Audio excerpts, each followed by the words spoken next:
It pisses me.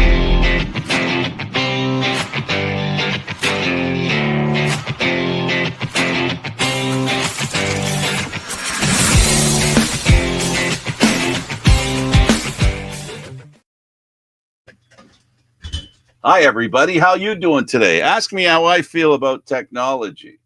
Well, Ah, I don't know. I don't know what to say about what Restream's doing now. So are they we asked censored on this or not, Frank? Because if we aren't censored, then I'm certainly going to ask you.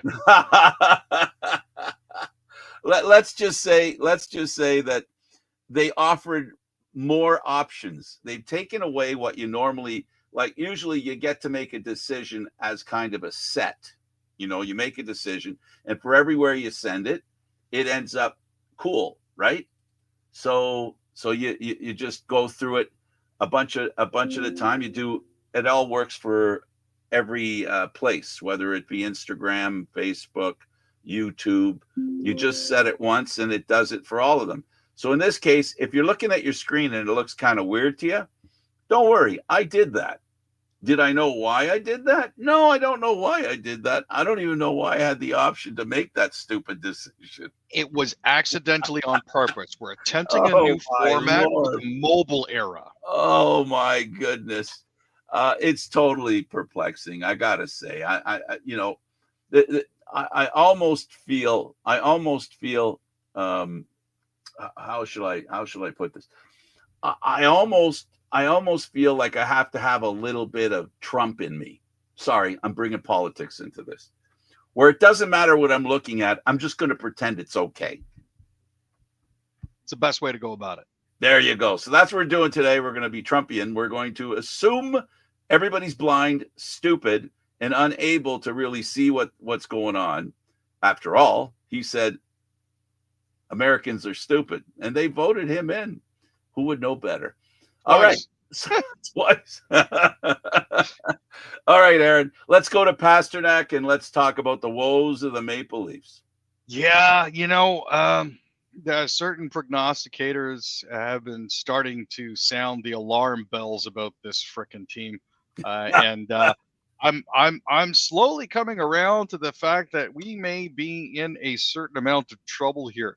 Uh, After that last loss to Boston 5-3, which moved them up into a tie for first place in the division with Montreal, Toronto is now dropped to 7th in their division, 15th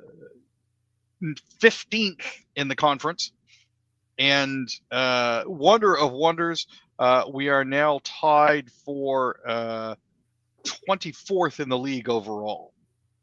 Now So imagine this. If this is a trend and the Maple Leafs are dropping out of the picture of the playoff picture they're disappearing from, and now they're threatening to be closer to the bottom, where if their season ended today or in the direction they're headed, they would get the first round pick.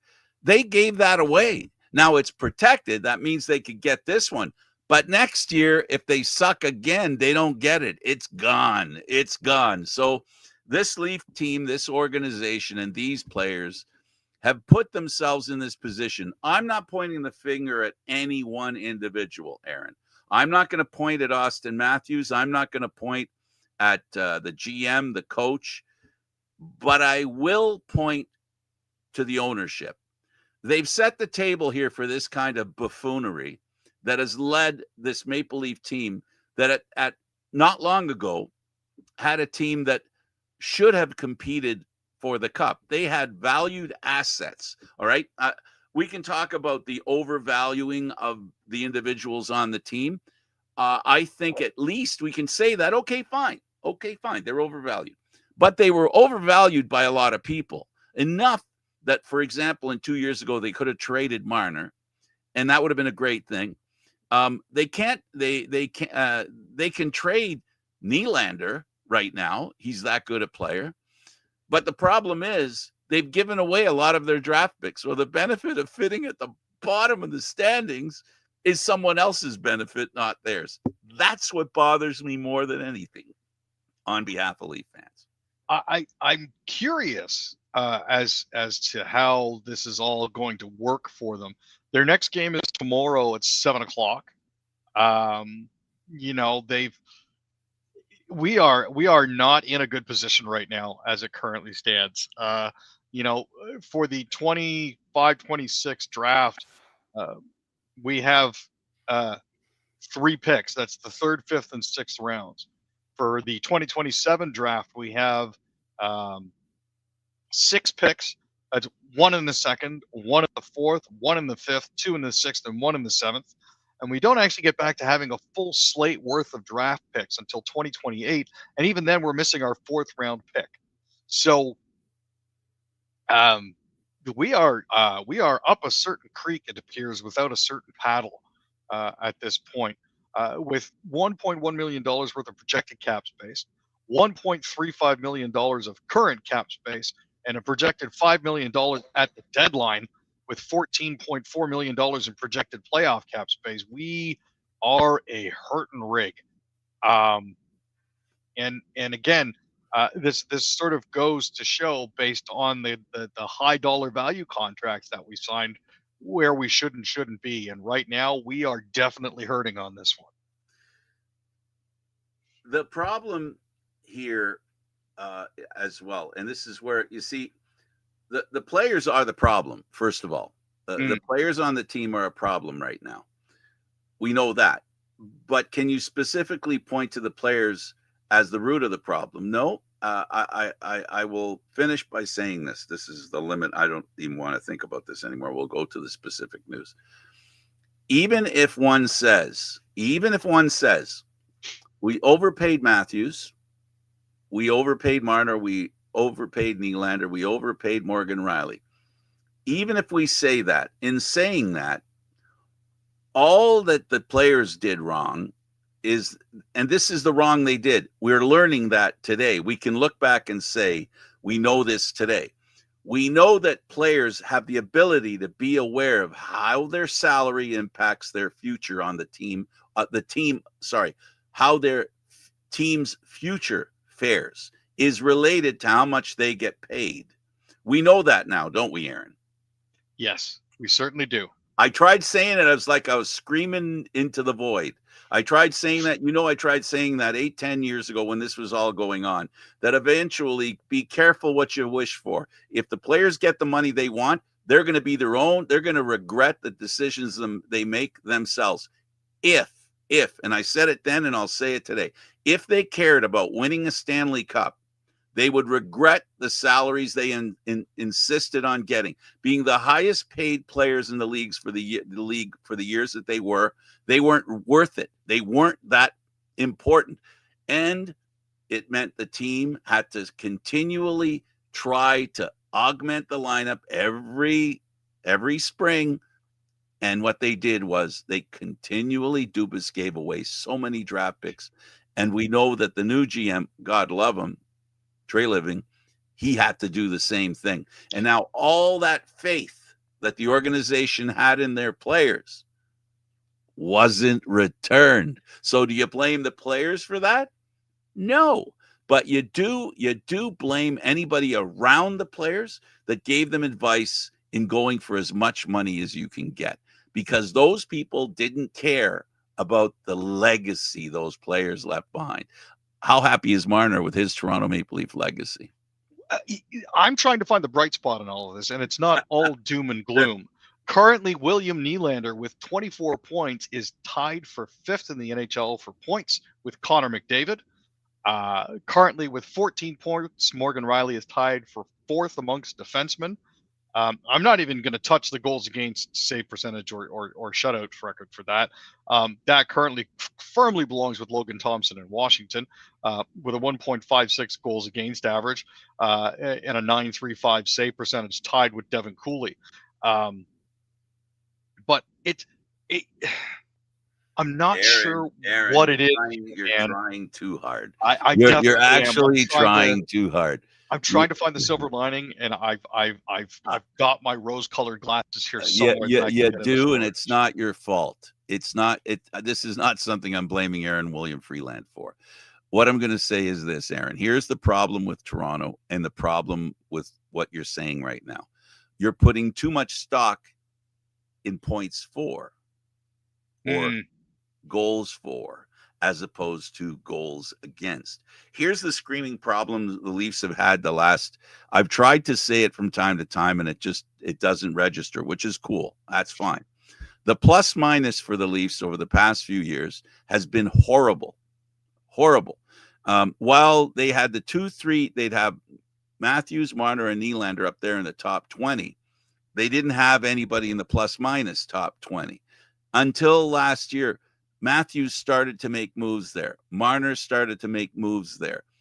They don't have the ability to sacrifice offense for the hope that winning is more important. Again, it's the same story. This Leaf team and this Leaf organization doesn't put the priority on winning. They put the priority on individual success. Team success has not been on the radar here. And the media picked up on it by saying core four all the time. What is the reason why the core four is such a terrible statement that drives the coach crazy? It's because it's all about the four. It's not about the team. We're doing the thing that anybody who's a hockey fan or a sports fan anywhere on this planet, yes, anywhere on this planet, I can say this. It's a question of, are you playing for the name on the front or the name on the back? Nope. That's a very good question. And that's what the Leafs lack. The ability to play for the name on the front. They've lacked it. They've lacked it ever since Marner, Matthews, and Nylander came, because it was always about them. The terrible coach that they had, Babcock, the terrible person that apparently he was. He's been framed as a terrible person. He came out and said, this isn't the kind of team that's going to win, guys. We need some toughness. We need some good defense. Everything he said 10 years earlier, 8 years earlier, whatever it was 100% true. And I bought into that statement. When he said that, I bought in right away because I knew what a playoff team looked like. I knew what a team that could get knocked off. I am old enough to remember the Leafs knocking off the LA Kings, the Leafs knocking off the Pittsburgh Penguins. This goes back to around the time when you were much younger, where they were the 16th team. They'd sneak into the playoffs.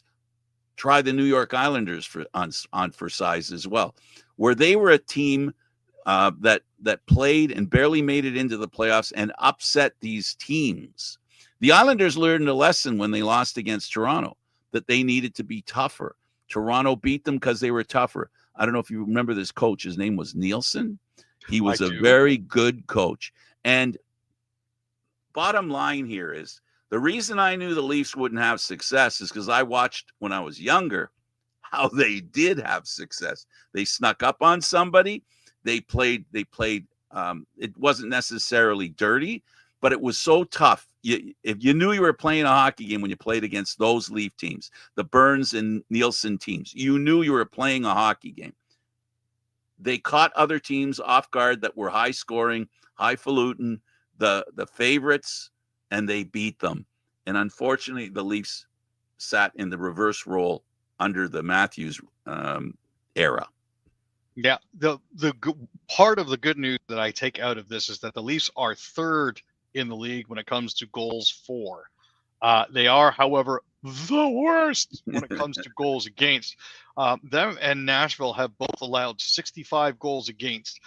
The reason the Leafs are seeded worse than Nashville is because Toronto's played one fewer game than Nashville when it comes to those 65 goals. So we are still scoring. We're just not getting the defense. Every single game that I've watched this season, it looks like an absolute tire fire and fire drill back there. It's absolutely the Keystone Cops as soon as the puck comes into their own zone. Not only that, heading back the other way, I think I saw 3 successful zone entries last night. Maybe three successful zone entries that entire game. And one of them hit a skate of the opposition and stayed in, and they still made it in. I know exactly what you're saying, and you're right. You know, the thing of it is that the problem with the Leafs honestly, and this sounds like I'm making excuses, and if anybody accuses me of that, they really aren't paying attention. So here's what I'm going to say: they're missing their top defenseman, and there's a pecking order.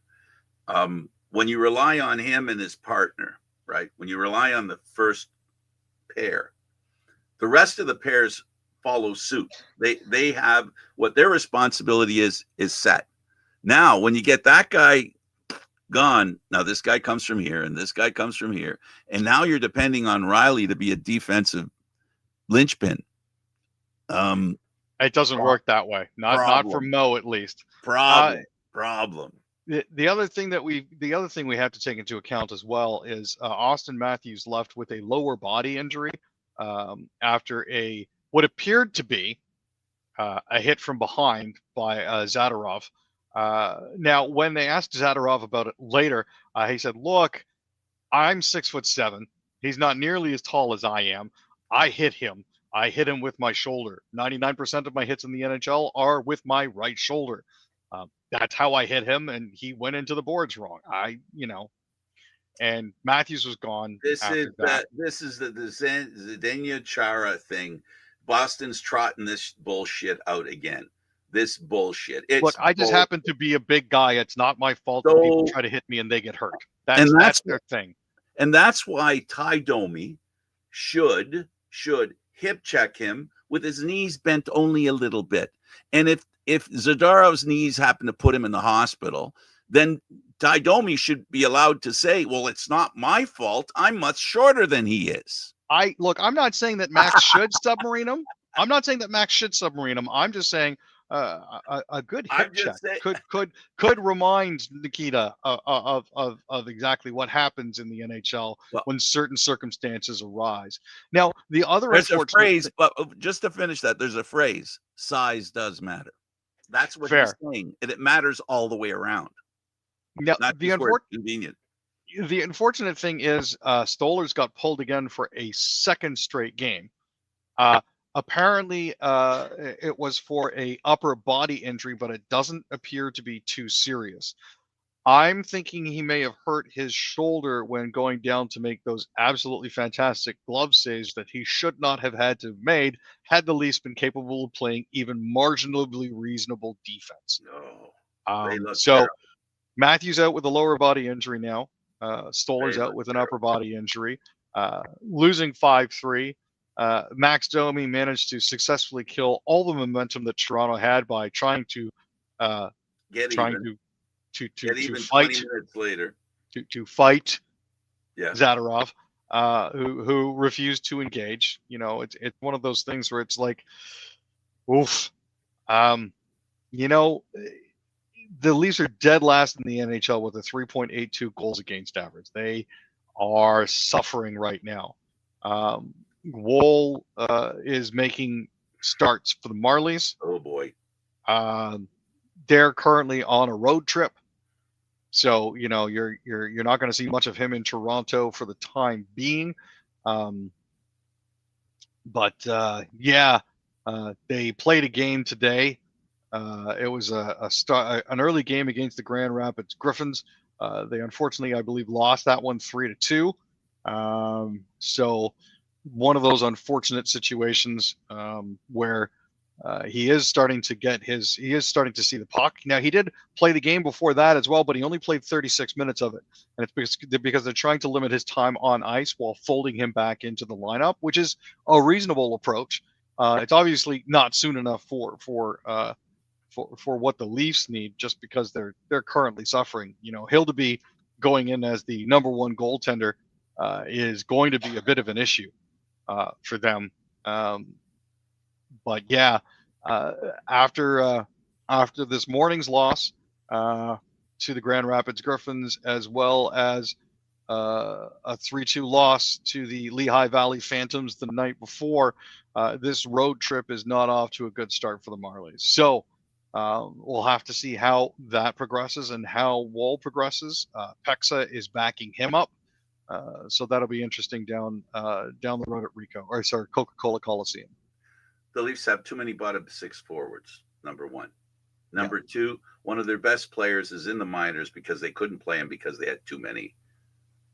Their best defenseman is out, gone. Their 1A goaltender has not played this season, has issues. For this Maple Leaf team, those are the things that they have to work on immediately. They're going to have to do something. I don't know if Camp gets released, suspended, whatever it is that has to happen to him. They've got to accept the fact that they have too many forwards. And I think, Aaron, they're in a place where too many players are on the ice who are squeezing the stick a little too hard and trying and not thinking simply. They look like they're overcomplicating things. They're not doing things in a natural way that an athlete does things. They seem to be slow, very like they're skating in mud. They can't forecheck. They can't do any of the things that are not that don't require a lot of talent. It just requires a little commitment without delay, without pause. And they're playing like a team that's not sure how they're supposed to play the game. They are reminding me a lot right now of my last third of a season in midget AA playing for the Thornhill Islanders. I knew I was too short by about 3 or 4 inches and too light by about 20 pounds to get drafted into the OHL, but I was still signed to the team. I still showed up every day for the practices. I still showed up for the games. But a lot of these guys don't look like they're having any fun. It looks like they're just putting in the time, and that has to change. Yeah, I don't think it's that bad. I don't think they're just putting in the time. I just don't think they have the confidence to believe that they could do it right. I really think the problem is they have too many players fighting for the same positions. And unfortunately, the Leafs had a lot of confidence in their 6 defensemen, so they have 8. I think it's 8 they have up, right? Unfortunately, with the forwards, there are too many guys that know that if they make a mistake, they're out. I just really believe their confidence is terrible, and it's understandable because they're trying to do things that they don't have confidence in right now. So I guess I mentioned what I think they need to fix. They need to fix the bottom 6, make a commitment to more guys rather than be able to switch 2-3 guys out. And they've said it public. They can do that. It's cool. We can change 3 guys out at a time. No, it's not cool. That's not a good thing. That's not a good thing when you do that. And of course, they've got one of their players that should be in the lineup in the AHL to add misery to the point that I'm making, who everybody knows he belongs in the National Hockey League. He's proven. Easton Cowan has proven that he can play in the NHL. And all those other guys, they're wondering which one of those, they're wondering who's he going to take over for? Where's he going to go? So, and the biggest thing, Aaron, that screws this team up is the injury to their best defenseman, most dependent, the one you can depend on the most. And without him in the lineup, the defense just isn't the same. They don't have a shutdown pair. They just don't. And because they're unable to shut the other teams down, they're also almost, it's like they're a step behind, and they're not making their breakouts the way we know they can. I mean, we saw against Florida, we saw against Ottawa, we saw defensemen who are playing this year, like number 2. He looks terrible.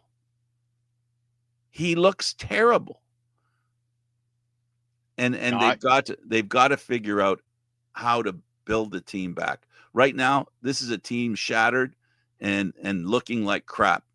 Now, you wanted good news. I'm going to give you good news that's I'm not saying it's ironclad, but what I can say is this. The Edmonton Oilers, the Florida Panthers made it to the Stanley Cup final, and they've had some really bad starts to seasons. Again, I repeat, I'm not saying Toronto's either of those teams at all. But what I'm saying is, as bad as you can look in November, things can change in March and April. But they got to work towards it. But they got to work towards it. Yep. They got to trend towards it. They got to make that. So it'll be interesting if they can do that. So the Kings beat the Canadiens. and the Leafs are going to play them soon. Yeah, so the Kings got 3 quick goals in the second period to drop the Habs 5-1. Joel Edmondson and Quentin Byfield each had a goal and an assist. Joel Armia and Kevin Fiala also scored for Los Angeles, who won their second consecutive game on the road. Warren Fogley added an empty net goal, and Darcy Kemper stopped 21 shots. The Kings won their 9th straight game against Montreal, dating back to the 2021-2022 season. That's their longest active run against one opponent. Josh Anderson scored for the Habs. Lane Hudson, last season's Rookie of the Year, added an assist in his 100th game, and Sam Montembeault made 21 saves. So there are, some bright spots to that. Unfortunately for the Habs, they managed to give up points and goals to ex-players. So Joel Armia and Joel Edmondson both had points for them. So that's for the Kings against them. So that's, another one of those revenge game sorts of things. But yeah, the Kings are going to be coming to play the Leafs on Thursday. That's tomorrow. And the Habs are going to be hosting Dallas tomorrow. Yeah, that's good. It's going to be interesting. The Sens themselves are not playing 100% well. They had a tough game as well. So, the Leafs are missing an opportunity to put some distance in the playoffs, and they're keeping the dregs company. They're 1-2. Well, the thing is, Ottawa's had 10 points in the past 11 games. So that's, at least decent. They're consistently getting points. They did actually have a 2-0 lead, but unfortunately they managed to fritter that away in the tail end of the game.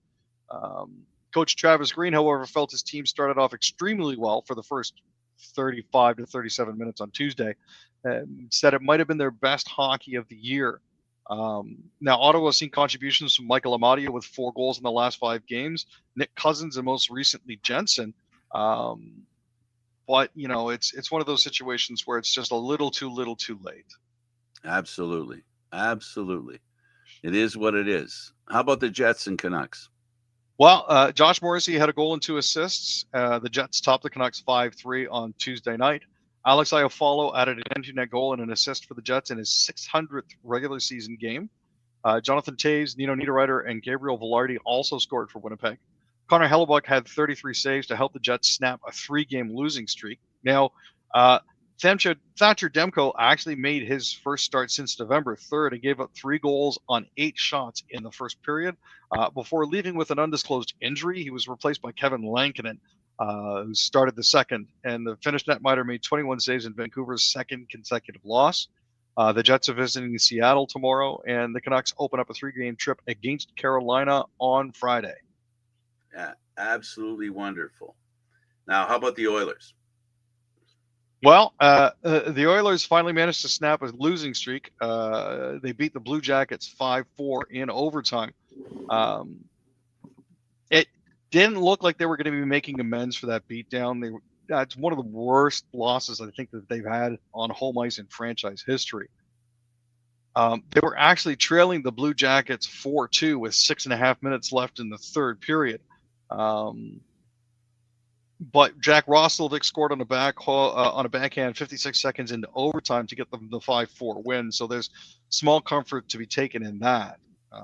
But yeah, that 9-1 loss to Colorado was a bit of a shock. A bit of a stinger, huh? Yeah. Okay, you want to conclude it? What's the last thing you want to talk about? Well, Bennington and Walker have finally, in a battle pretty much of the basement, managed to beat the Flames 3-2 on Tuesday. The Blues have now improved to 6-8-3 for 15 points.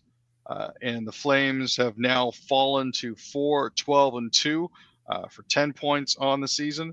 As it currently stands, there are unfortunately more Canadian teams that I'd like to see in the bottom 10. You're looking at Calgary, you're looking at Vancouver, Toronto, and Edmonton, all from 22 down, all with 18 points or less. Now, that doesn't change the fact that, the divisions are still tight. There's only 5 points between Toronto and Montreal at the top of the division. But they've got to do better than Bettman 500 to get themselves out. So this coming weekend is going to be a big test for them. Big test.